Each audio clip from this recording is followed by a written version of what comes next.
ఇంట్లో ఉన్న బంగారాన్ని విడిపించి ఆ రోజు ఆన్లైన్ రేటుకే మేము కొంటాం. Sharma gold company. నమస్కారం, సుమన్ టీవీకి స్వాగతం.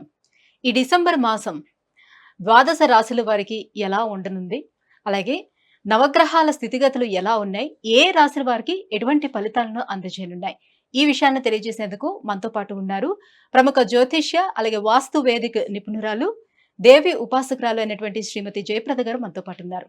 అమ్మతో మాట్లాడదాం. నమస్కారం. నమస్తే అమ్మ. శ్రీమాత్రే నమః. అమ్మ, ద్వాదశ రాశుల వారికి ఎలా ఉండబోతుందో తెలుసుకునే ముందు నవగ్రహాల స్థితిగతులు, ఏ రాశుల్లోని ఏ గ్రహాలు ఉన్నాయి, ఎటువంటి ఫలితాలను అందిస్తున్నాయో కొంచెం క్లుప్తంగా. సో గోచార ఫలితాల్లో మనం తీసుకోవాల్సిందంటే పెద్దగా మార్పు ఈ మాసంలో పెద్ద గ్రహాల మార్పు అనేది ఏం లేదు. ఎందుకంటే గోచారంలో అన్ని గ్రహాలు అలాగే ఉన్నాయి. ఒక రవి మార్పు తప్ప మిగతా అన్ని గ్రహాలు కూడా మార్పు అనేది లేకుండా ఉన్నాయి కనుక రాశి ఫలాలు ఈ మాసంలో అందరికీ కాస్త మిశ్రమ ఫలాలు, కాస్త మెరుగైన ఫలాలు అని చెప్పుకోవాలి మనం అంతే. ఎందుకంటే ఈ మాస ఫలితాల్లో మనం తీసుకునే విషయాల్లో ఎక్కువగా ముఖ్యంగా తీసుకునే గ్రహాలు ఏవైతే ఉన్నాయో శుక్రుడు, తర్వాత రవి, కుజుడు, బుధుడు, ఈ 4 గ్రహాలు యోగించే లాభం కంటే కూడా కాస్తంత ఇబ్బంది పట్టే పరిస్థితిలోనే ఉన్నాయి.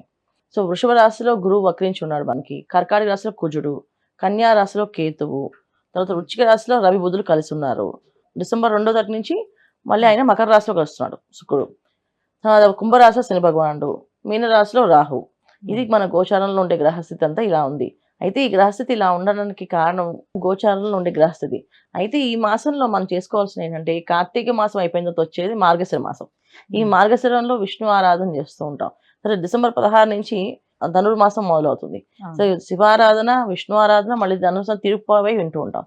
ఈ విధంగా పూజా పునస్కారాలు, దానాలు, ధర్మాలు చేసుకుంటూ వెళితే అన్ని రాసుల వాళ్ళకి అనుకూలంగా ఉంటాయి. ఎందుకంటే ఈ మాసంలో అంత చెప్పుకోదగ్గ ఫలితాలు కానీ, అంత బ్రహ్మాండంగా ఉండే యోగాలు కానీ ఏ రాశి వాళ్ళకి కనిపించట్లేదు. కాస్తంత ఇబ్బంది పట్టే లక్షణాలే కనిపిస్తున్నాయి కనుక మనం ఎక్కువ అవన్నీ మైండ్లో పెట్టుకోకుండా రాశి ఫలాలు వినడము, దాని దగ్గర పరిహారం ఏం చేసుకోవాలో అది మాత్రం తెలుసుకొని ఆ పరిహారం చేసుకుంటూ ముందుకు వెళ్తుంటే ఈ మాసం అలా గడిచిపోతుంది. అమ్మ, కన్యా రాశి వారికి డిసెంబర్ మాసం ఎలా ఉండబోతుంది, ఏ గ్రహాలు వాళ్ళకు అనుకూలిస్తున్నాయి, ఏ గ్రహాలు ప్రతికూలంగా ఉన్నాయి, ఎటువంటి ఫలితాలను అందిస్తున్నాయి? తప్పకుండా కన్యా రాశి వాళ్ళకి ఈ మాసం చాలా అనుకూలంగా ఉంది. అంటే ఈ మాసంలో వీళ్ళకి రుణ విముక్తి, రోగ విముక్తి అని చెప్తాను. అంటే దీర్ఘకాల రోగంతో బాధపడే వాళ్ళకి ఈ మాసంలో కాస్త అనుకూలంగా వాళ్ళకి ఆ రోగానికి కరెక్ట్ అయిన మందు కానీ, కరెక్ట్ అయిన డాక్టర్ కానీ దొరకడం కానీ, దాని నుంచి బయటపడడం కానీ జరుగుతుంది.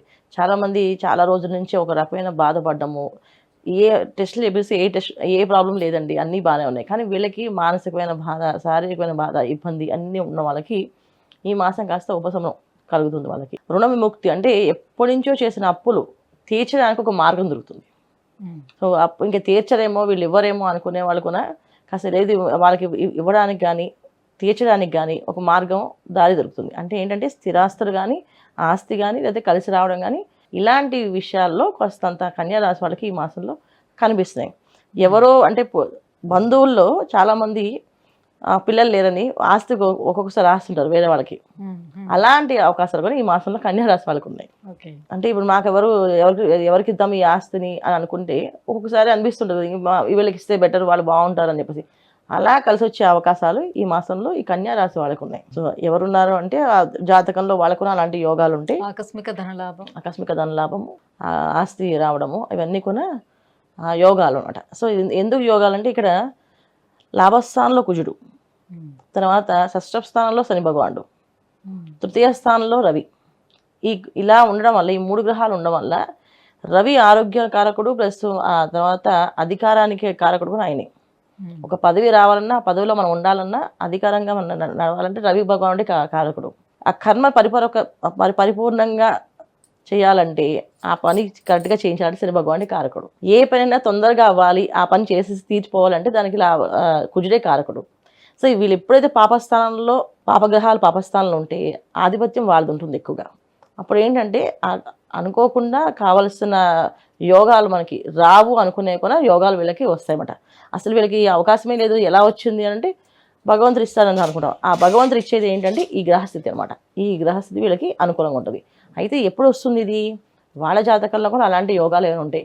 ఆకస్మిక ధనలాభం కానీ, తర్వాత స్థిరాస్తులు రావడం కానీ, ఇవన్నీ వాళ్ళకున్న జాతకంలో యోగం ఉంటే ఖచ్చితంగా ఈ గోచార ఫలితాలు అవి కలిసి వీళ్ళకి మెరుగైన ఫలితాలు తీసుకొస్తాయి.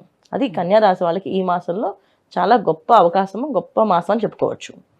ఉద్యోగస్తులకి ఉద్యోగం మీద కంటే కూడా ఏదైనా వ్యాపారం చేయాలని, ఆ వ్యాపారాల్లో సాధించవచ్చు అని చెప్పి ఒక మెలకువలు వీళ్ళు నేర్చుకోవడం కానీ, వ్యాపారాలు ప్రారంభం చేయడానికి కానీ, వాళ్ళ మనసులో ఎప్పటి నుంచి అంటే ఉద్యోగం తప్ప ఇంకేం చేయడం అనుకునే వాళ్ళకున లేదు, నేను ఈ ఉద్యోగం కంటే కన్నా వ్యాపారం చేయగలుగుతాను అనే ఒక ధైర్యం కానీ వచ్చేది ఈ కన్యా రాశి వాళ్ళకి ఈ మాసం. వివాహం, గృహయోగాలు ఎలా ఉన్నాయి మ్యామ్? వివాహ యోగం అనేది కాస్తంత బాగానే ఉంది అని చెప్పొచ్చు, కానీ కాస్తంత ఇబ్బందిగా ఉంది వివాహ యోగాలు. ఎందుకంటే వివాహ యోగాల్లో ప్రయత్నాలు చేస్తే అంత యోగ్యంగా లేదు. ఎందుకంటే ఇక్కడ కన్యా రాశిలో కేతు, మీన రాశిలో రాహు. అంటే రాహు కేతులు ఎప్పుడు వీక్షణ ఉన్నప్పుడు కాస్తంత మాయ, కాస్తంత ఇబ్బంది ఎప్పుడు ఉంటుంది. సో కన్యా రాశిలో వివాహ యోగం అని చెప్పలేం, కానీ వివాహాలు అయ్యి ఉన్న వాళ్ళకి కాస్తంత మంచి ఫలితాలు. అంటే చిన్న చిన్న మనస్పర్ధలు, భార్యాభర్తల మధ్యన మాట పట్టింపులు ఉన్న వాళ్ళు కాస్తంత ఆ మాట వదిలేసి వాళ్ళు కలిసి ఉండడం కానీ, కలిసి నన్ను అడుగుదాం అని అనుకోవడం కానీ జరుగుతుంటాయి. సో చాలామంది కోర్టులో ఉన్నప్పటికీ ఉన్న అలాంటి కేసులు మాకు అక్కర్లేదు, మేము ఇద్దరం కలిసే ఉంటాం అనే అవకాశం కూడా ఈ షష్టమ శని భగవాన్ చేస్తాడు వాళ్ళకి. సో కలిసే ఉండాలి, మనం బాగుండాలి అనుకునే కారణం ఎవరు చేస్తారంటే శని భగవాన్ చేస్తాడు. అంటే ఇప్పటి వరకు ఏమైనా పనులు పెండింగ్ లో ఉండిపోతే అవన్నీ ఈ మంత్ లోనే అసలు నెరవేరే ఈ అవకాశం మాసంలో అయ్యే అవకాశం ఎక్కువగా ఉంది. ఎందుకంటే లాభస్థానంలో కూర్చుడు అవన్నీ చేసేది ఏంటంటే అయిపోవాలి, తీరాలి, ఖచ్చితంగా అయిపోవాలి అనుకునే లక్షణాలని ఎవరికంటే కుజుడు కారకత్వం వహిస్తాడు. అందుకని ఈ మాసంలో వీళ్ళకి చక్కగా అయిపోతుంది అన్నమాట. ఈ విధంగా చేసుకుంటూ వెళ్ళాలి. అయితే వివాహ ప్రయత్నాలు చేసేవాళ్ళు మామూలు విద్యార్థులకి వీళ్ళకి కాస్తంత ఏ విషయమైనా చేయాలంటే కాస్తంత ఆలోచించి చేస్తూ ఉండాలి. ఏదో తొందరపడి చేసేస్తూ అయిపోతుంది అనుకుంటూ వెళ్తే మాత్రం కాస్తంత ప్రమాదాలు అయ్యే అవకాశాలు ఉన్నాయి, ఇబ్బంది పడే అవకాశం ఉంది. అది కన్యా రాశి. ఎటువంటి పరిహారాలు పాటించుకుంటే బాగుంటుందమ్మా? అన్నిటికంటే ఏంటంటే కన్యా రాశి వాళ్ళకి ఈ మాసంలో రోగ విముక్తి అని అన్నాం, అంటే రోగాల నుంచి బయటపడతారని. అలాగే అనారోగ్య సమస్య రాకుండా ఉండడానికి కోసం ఆదిత్య హృదయం చదువుకోవడం, సూర్యారాధన చేయడం, సూర్యోదయం పూర్వమే నిద్ర లేవడం, కాస్త సూర్య నమస్కారాలు చేయడం, ఇలా చేసుకుంటూ వెళ్ళడం, ఆదివారం నవగ్రహ ప్రదక్షిణాలు చేసుకోవడం, ఈ విధంగా చేసుకుంటే ఈ మాసం అంతా వీళ్ళకి చాలా చాలా అనుకూలంగా ఉంటుంది. అమ్మ, కన్యా రాశి వారికి ఈ డిసెంబర్ మాసం ఎలా ఉండబోతుంది అన్న విషయం తెలియజేసినందుకు ధన్యవాదాలు. నమస్తే అమ్మ. శ్రీమాత్రే నమః.